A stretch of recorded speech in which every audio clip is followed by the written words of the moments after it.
Ed Thomas was an iconic high school football coach in the state of Iowa. Never in a million years would I ever have expected Coach Thomas to be a victim of a homicide. Everybody was just shocked.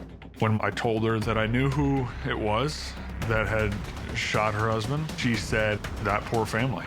God, dude, you're gone. You're gone forever.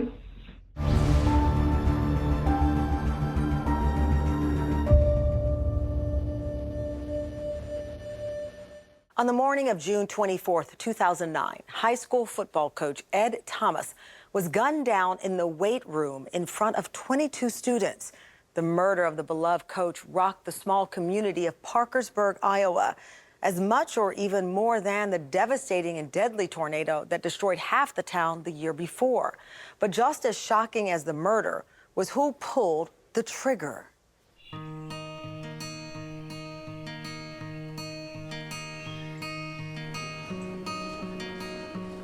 It was a nice morning. Started off like any other day.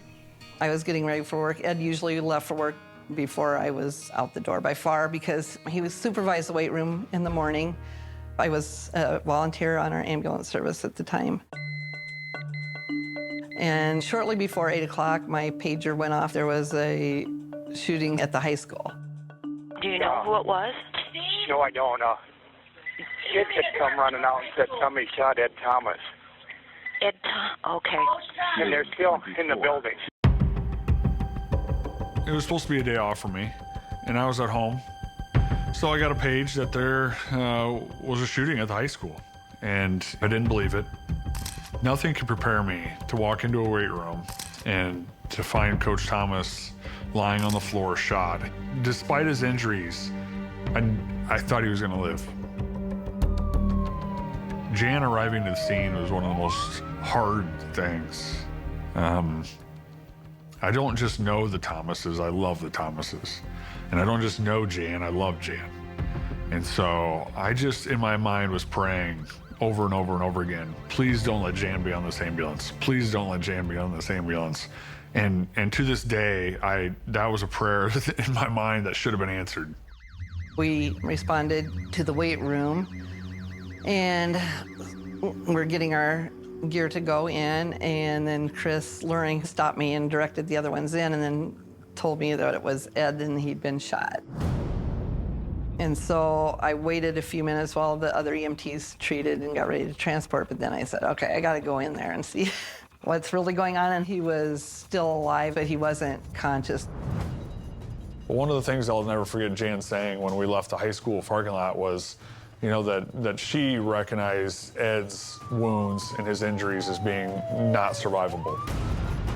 My mom called me and she just said, you know, Aaron, somebody came in the weight room, they shot your dad multiple times. It doesn't look very good. The nurse came and told me that he had coded en route and that they were still working on him, but it wasn't to be.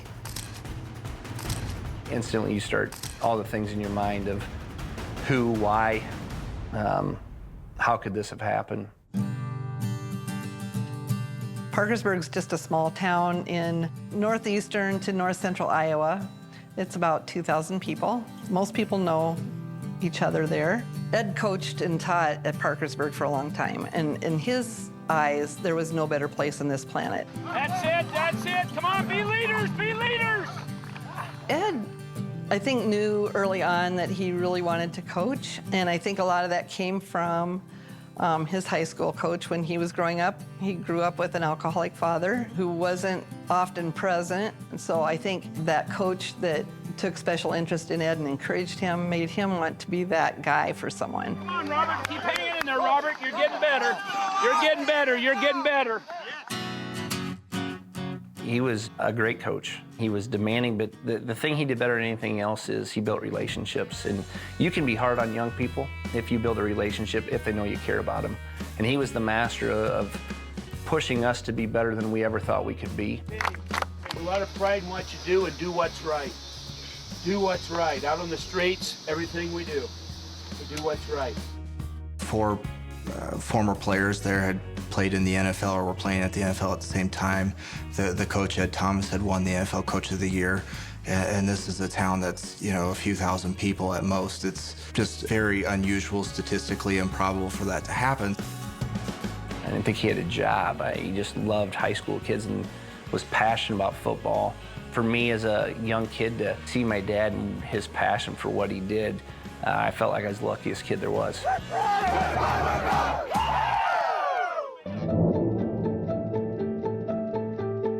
So I just told her that I knew who it was that had shot her husband. She said, that poor family. When Chris told me that it was Mark Becker, I was shocked by that. The Beckers were cared for a lot around the county. Mark played football for Ed. I was just trying to wrap my head around the whole thing because I don't know why. Your mind's kind of going all over.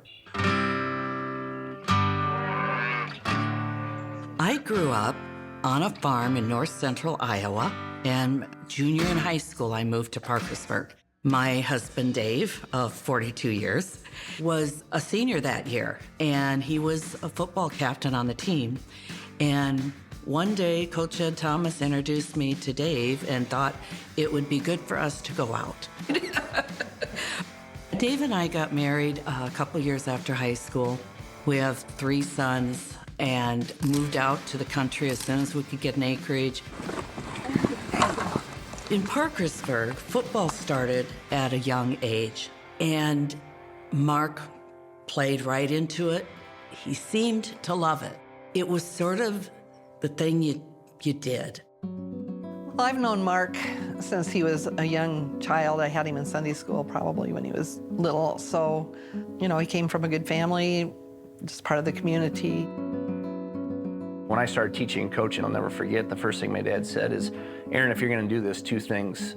If those young men aren't better people after being coached by you, then you failed them as a coach. And he also said some of these kids are going to need your team more than your team needs them. And I think Mark Becker was one of those kids. Mark turned 16 shortly before his sophomore year, and we started to see him withdrawing. He wasn't hanging out so much with his big bunch of friends. So all the signs of drug use, we never believed that Mark would ever try any drugs. Well, we did find out that he was using marijuana, and he got caught. My dad held him accountable. He had sit out some ball games for code of conduct violations, but that was my dad. He didn't give up on kids and always wanted what was best for him and help him get going the right direction. Ned thought a lot of Mark. I think he did a lot to try to help Mark out. As a parent, what do? What is just acting out and trying to be along with the crowd? Or what's something you need to take more serious? We know now today the signs of the schizophrenia were starting to take effect. Mark dealt with demons. There's faces in all the trees. The demons are out there looking at me. They're trying to get me.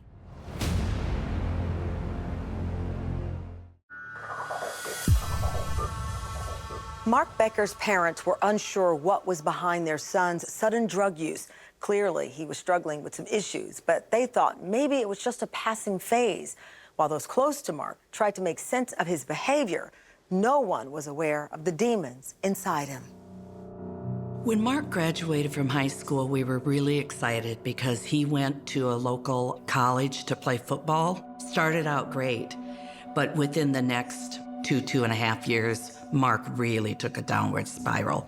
He really started getting into heavy drug use. So marijuana and methamphetamine are both substances that are known to exacerbate, sometimes trigger symptoms of psychosis, paranoia, delusional experiences, and so they can heighten those extrasensory perceptions that people are having.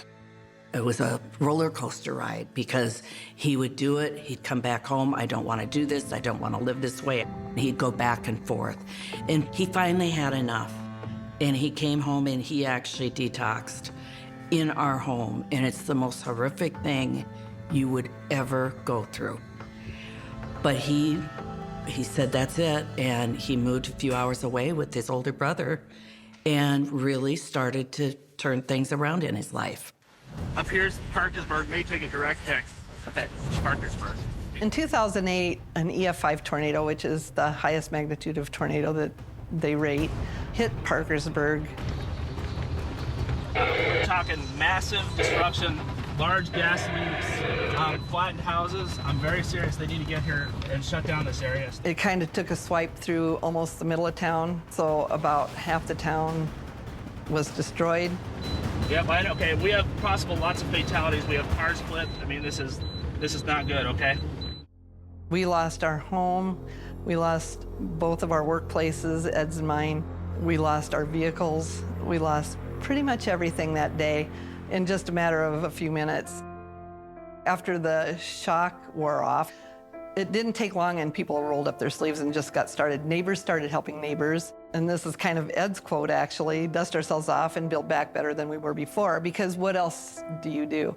Coach Thomas was telling the press or telling the media that we were going to play our first football game in 100 days on our home field. And at that point in time, I thought, this is crazy. There's just no way. But I also knew Ed well enough to know that if anybody could get it done, it was going to be him, and nothing was going to stop him. You know, and this community is very resilient. They'll put the town back together. There's no question about that. And I hope they put the school right back up here. Right after the tornado had hit in Parkersburg, Mark called me, and he was talking very strangely. Mom, I know that you and Dad are trying to get in my mind and control me. And I thought, oh my goodness, what is going on? We talked to our older son, and he said, Mom, I don't know if I can handle Mark living here. So he moved home. One evening, Dave and I woke up to hear screaming and yelling downstairs where Mark slept. And Mark was crouched down with his hands over his head. They're hurting me, Dad. Help me, they're hurting me. And Dave looked around. He actually thought somebody might be there. And when he tried to explain to Mark, there's nobody here, Mark. And Mark just got angry. He's, no, Dad, they're hurting me, help me. That was one of the only times we ever heard Mark say something about Coach Thomas. And we couldn't believe it because he was saying that he needed to have a talk with Coach and talk some sense into him, and that Coach had to quit bothering him and quit attacking him. And it just came out of nowhere. This episode that Mark had was unfortunately the first of many, many, many more to come. And they increased in intensity, in frequency, in danger. Schizophrenia for men usually has a window of the first episode of onset, usually between 18 to 25, sometimes 18 to 30, but really kind of in that young adulthood. Mark dealt with demons. He felt like when he looked outside, he said, there's faces in all the trees. The demons are out there looking at me. They're trying to get me. Our whole basement, Mark couldn't sleep down there anymore because he was so terrified because he said it was full of demons. 4 days prior to Ed being murdered, Mark had been arrested for an incident. Was involved in a high-speed chase in which I was one of the arresting officers. Mark had a baseball bat, and he was yelling at this gentleman, pounding his windows. He drove his car into the guy's garage door. He heard the sirens. He took off, high-speed chase, and hit a deer and was forced off the road. So there's a lot of history with Mark. We knew his history. We knew that he struggled with mental illness. When Sheriff Johnson got on the scene, Mark was face down, and there were officers there, guns drawn. And Sheriff said, stand down, this man has mental illness. We need to get him help. They did get Mark into a mental health unit. We were reassured by the sheriff and by Mark's counselor that he would be there until Friday. This all happened on a Saturday night. So it's pretty sad, but we were relieved. Nobody was notified when Mark was let out of the hospital. The hospital did not notify law enforcement. I don't believe the hospital even notified Joan and Dave, Mark's parents. When we get a phone call on Tuesday night from Mark saying he's on the street in Waterloo, locked out of his apartment. Mama's not gonna leave him on the street. We tried to call the agency that was working with Mark, and we were told that you'll have to call back at 8:15 tomorrow morning. When we look back now, why couldn't we get the help? The next morning, Dave and I had been up all night long, And we knew it wasn't safe for me to be home with Mark by myself. So I said, I'll go to the office to work. I'm on the phone with a client, my cell phone started going crazy. I get off the phone and a coworker comes running up, says, Coach Thomas has been shot at the weight room. I said, shot? Not in Parkersburg. I called Dave and I said, did you hear about Coach Thomas? And he was real quiet. And he said, Joan, yeah, he has been shot. And they think Mark is involved. Back up. Piece. Yard. Tool. And one increase.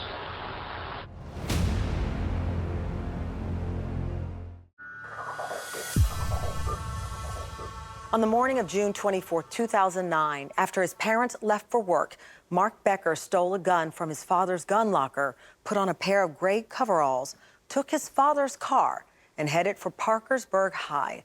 When he arrived, he entered the weight room and shot Coach Thomas 5 times, point blank.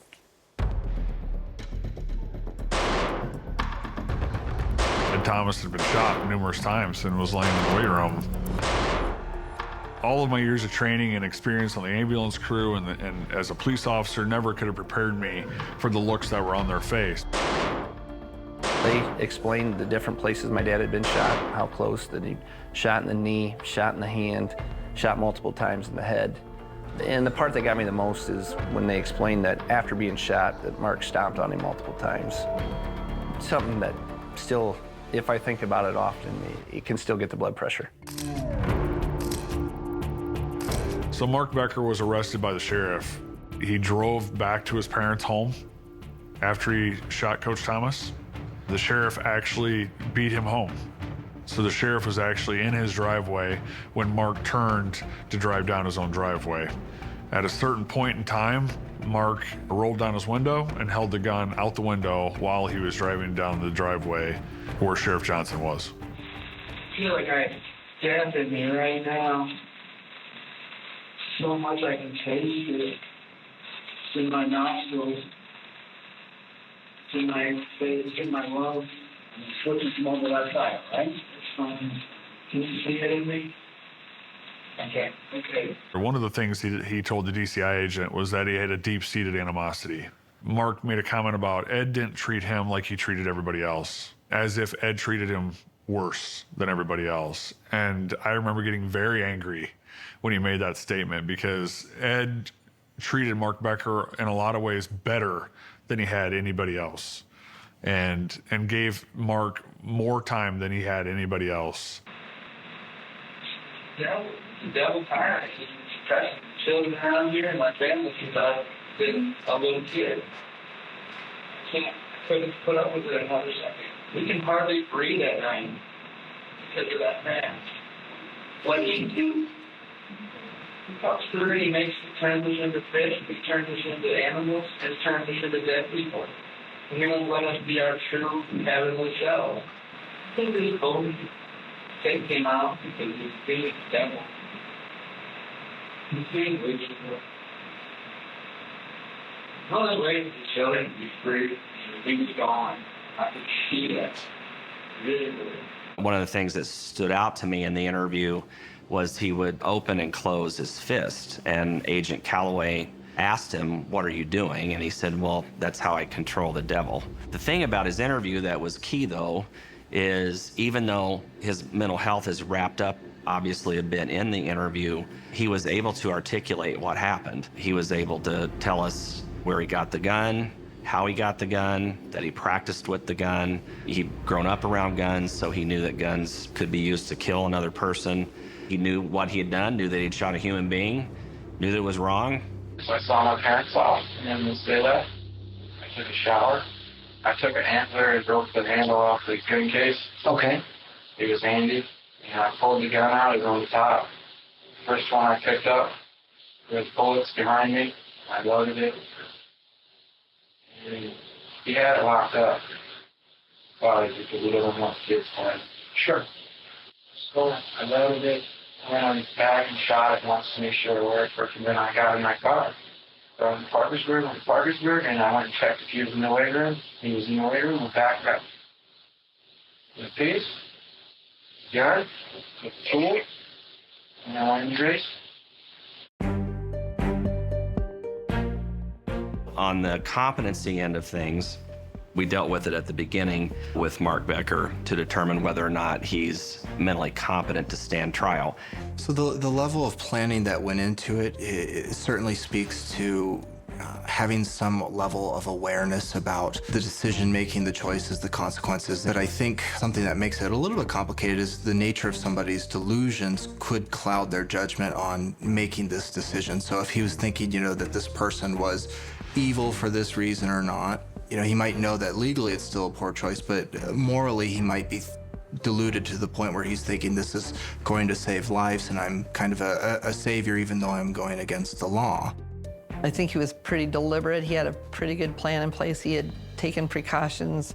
The fact that he took target practice that morning to see how close he would need to get to make sure he, shoot and hit his target made it feel very deliberate and planned. Whenever he pointed it at your head, what did you do? What was your reaction? I thought I was dead.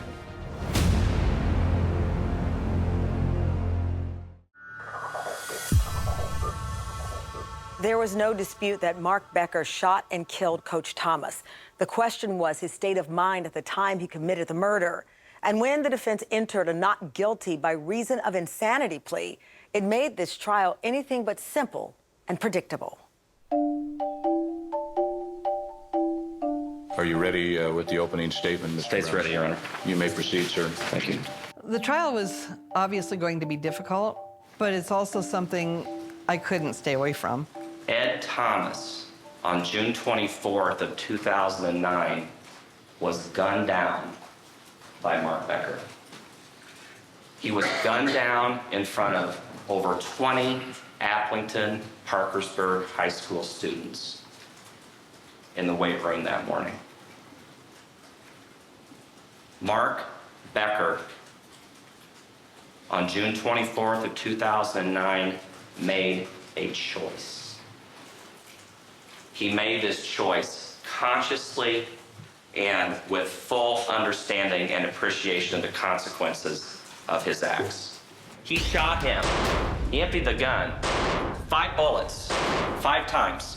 And then as he's down, he kicks him in the head, kicks him in the chest, and he says, "You old man."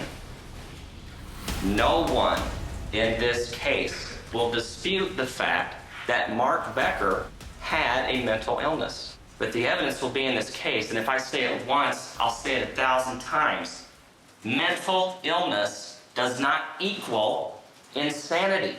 Mental illness does not equal insanity. I do think that he knew what he was doing that day. I'm not saying he wasn't sick, he was, but that doesn't mean you can't make decisions. We're here today to answer the question why.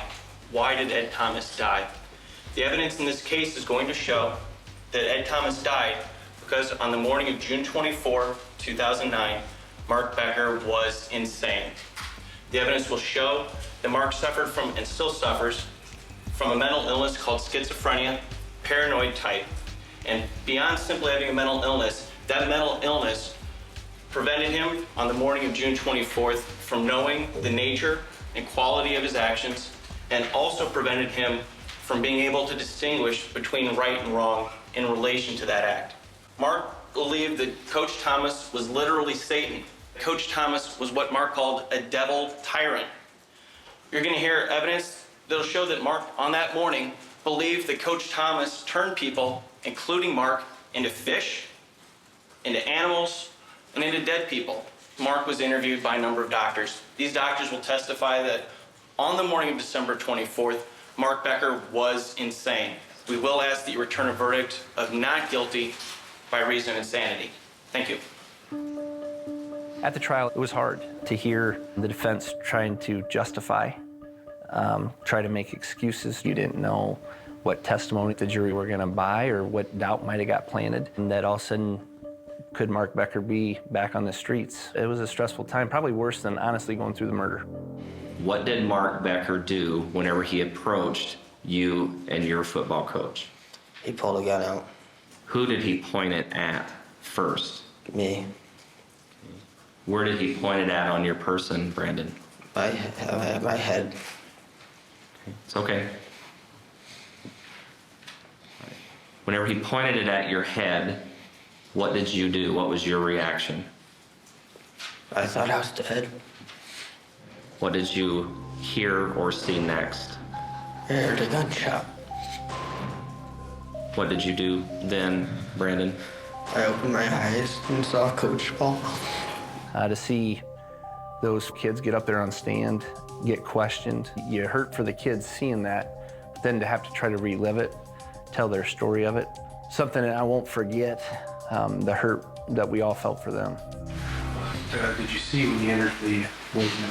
I saw Coach Thomas laying on the floor. I saw two men tending to his injuries and trying to care for him. All right. Was he able to communicate with you at all? No, he was not. From your experience as a police officer, were you generally aware of the seriousness of Mr. Thomas's injuries? Yes, my experience as a police officer as well as being an EMT on the Parkersburg ambulance service. And what was your general assessment of the seriousness of his injuries? I would say that on a scale of 1 to 10, that his injuries were at a 10, that he needed immediate care. As the initial first responder to the scene, as the first EMT, as the first police officer, it was very traumatic. And I think it was important that the jury heard just how truly chaotic that was and the impact on those young people that witnessed that murder. The physical description that you received was generally fitting that of Mark Becker? Yes. All right. And the car was registered to Dave Becker? Yes. Did you kind of put 2 and 2 together? Yes. What are we looking at in State's Exhibit 24? You're looking at the suspect vehicle, my vehicle, me, and Mark Becker. We're looking at the actual arrest of Mark Becker, is that right? Yes, sir. Did he make any statement to you about Ed Thomas? Yes. What did he say? He said, Ed is done, and I'm done with Ed. He said, I stomped him for you cops. I got him. I got him. I got him. Get over with. You're part of history. You are done, Ed. Ed Thomas, you are done. You are never coming back. You are done. You're done. I'm done. You're done, dude. You're gone. You're gone forever. I don't blame him. I blame our lack of understanding of this illness and the availability of treatment for it. That's what I blame. But as parents, you never get over it. From September till November, it just kept getting more and more often and escalating.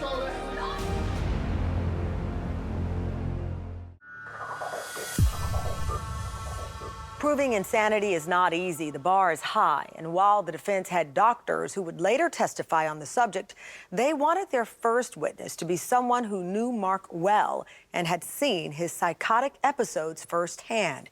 His mother, Joan Becker. The state having rested, is Mr. Becker ready to proceed? We are, Your Honor. The defense would call Joan Becker.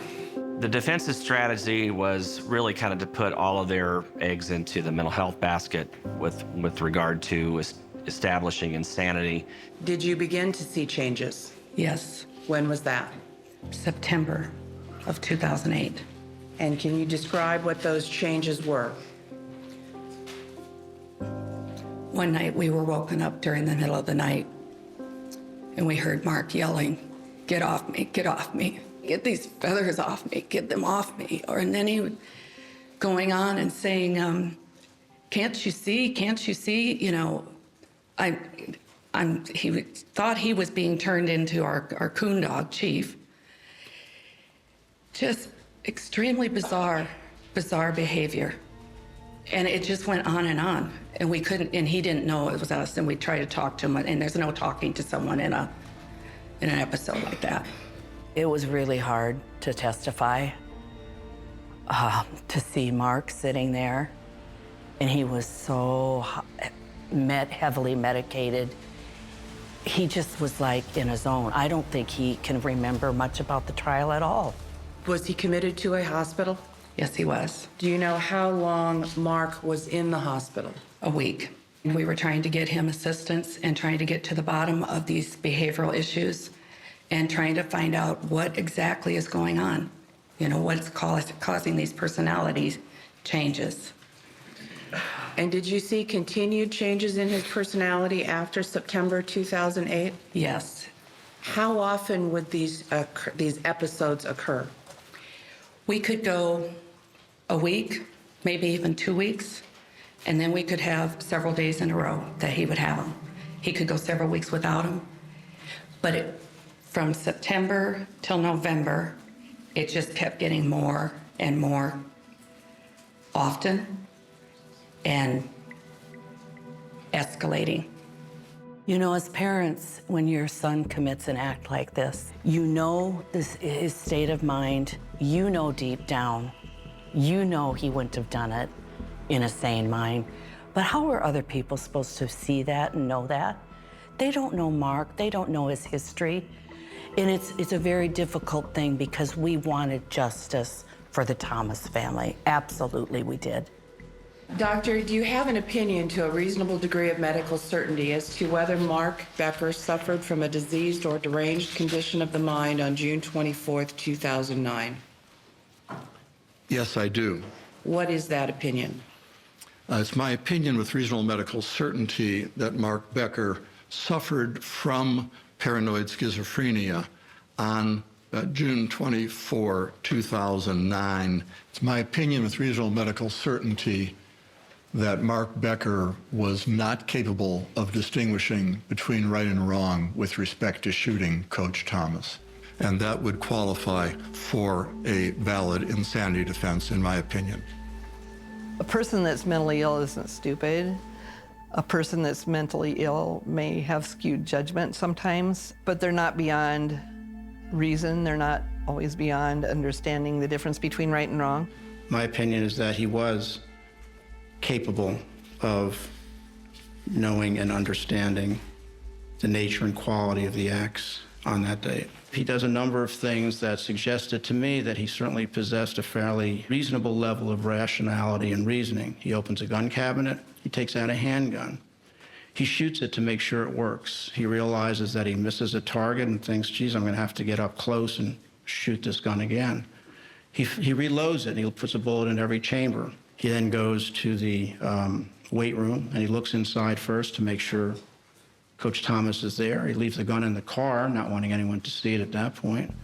And then he goes in a very methodical, careful way, shoots him. He says he shoots him in the knee because he doesn't want him to get up and run away. He shoots him at close range because he's concerned about the fact that he missed the target earlier and also because he doesn't want the stray bullets to ricochet and injure anyone else. Each of these things, in my assessment of his mental state and his fundamental capacity on that day, represented someone who could make choices, who could be rational and reason things out. Perhaps he felt a morally justified reason, but again, it's my understanding that's not the test for insanity, whether you felt morally justified.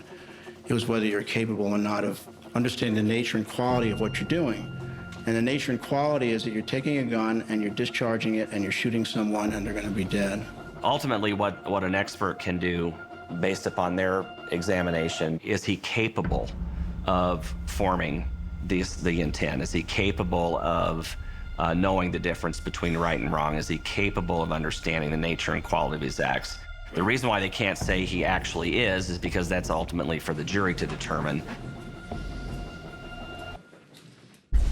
Our son, Mark Becker, never would have taken the life of anyone if he was of sane mind.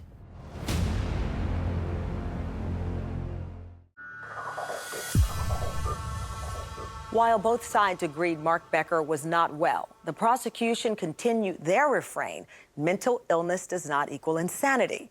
If found guilty, Mark would most likely be put away for life. But if found not guilty by reason of insanity, there was a chance he could be out in just a few years. What mattered was Mark Becker's state of mind at the time of the murder. We'll start with the state's closing. Mr. Brown, sir. Thank you, Judge. The facts in this case can only be characterized as brutal. Mark Becker is the one who committed this brutal act. Mark Becker made his choice. It is his responsibility and no one else's. Mark Becker made his choices on June 24th of 2009, and Mark Becker is guilty of murder in the first degree. It is without dispute that Ed Becker was a very well-respected person. That is not the issue in this case. The issue is that Mark Becker was insane on June 24th, 2009, when Coach Thomas was shot. You have the videotape of Mark in the booking room. To look at the video shows Mark while he says it, shows how he reacts to what he's saying.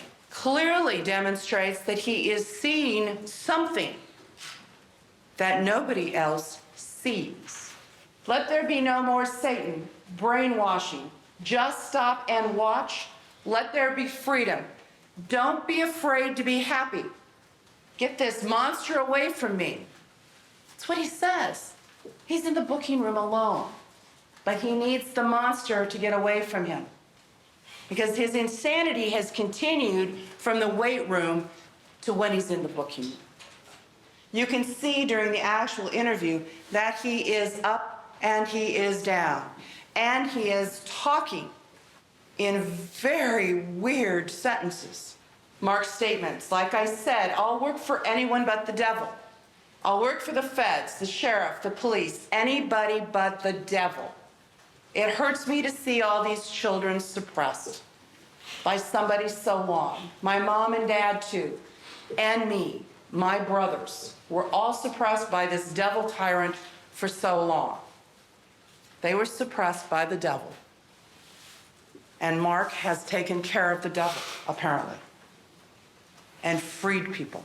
He thinks he's doing right because in his insane state of mind, he doesn't understand and cannot distinguish between right and wrong. Well, the deliberation for Becker actually was the longest deliberation I've ever had in any case that I've ever prosecuted in the state of Iowa. So the jury went out on a Wednesday afternoon after we did closings. So they had it for part of Wednesday. They were out all day Thursday, all day Friday. Ladies and gentlemen of the jury, we're going to adjourn your deliberations for this afternoon. As I previously directed you, go ahead and separate now, return to your homes, and reconvene Monday morning at 10 o'clock a.m. in the jury room. The trial was pretty grueling, but I think the worst was waiting for the verdict to come in. You are sitting on pins and needles.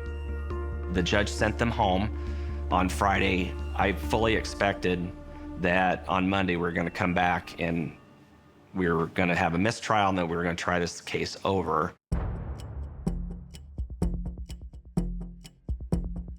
When the jury came to a verdict, I was actually at the state capitol lobbying for a bill, the Ed Thomas law, which was passed, that where now if a person is released from the hospital, law enforcement has to be notified.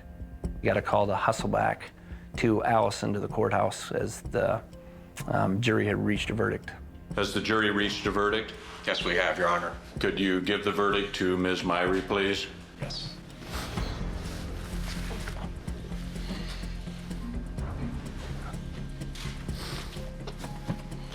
Mr. Becker, could you please stand and face the jury?